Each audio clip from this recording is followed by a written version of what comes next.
දැන් මේ ආත්මේ හොඳ ආත්මයක් නේ ලැබුවේ නේද? දුර්ලභංච manussත්තං. දුර්ලභව ලබාගත් උත්තරීතර මනුස්ස භවයක් නෙමේ ලබාගෙන ඉන්නේ. මේ මනුස්ස භවයේ ලැබුවේ කොයි ආත්මයකද? ගෞතම බුදුරජාණන් වහන්සේගේ සම්බුද්ධ ශාසනයක් තුල තමයි මේ ඇත්තෝ හැම දෙනාම මේ උපත ලැබලා ඉන්නේ. කොච්චර සතුටු වෙන්න පුළුවන්ද බලන්නකෝ. අපි ධර්මයක් නැති කාලයක උපත ලැබුවා නම් අපිට මේ වගේ බණ අහන්න පුළුවන්. මේ වගේ ධර්මයක් තියෙයිද?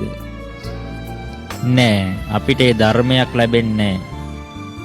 එනිසා මේ පින්නතුන් හැම දෙනාම මේ උපත ලැබලා තියෙන්නේ ධර්මයේ ඇහෙන පරිසරයක. ගෞතම බුදුරජාණන් වහන්සේගේ ජීවමාන ධාතුන් වහන්සේලා වැඩ ඉන්න භූමියක.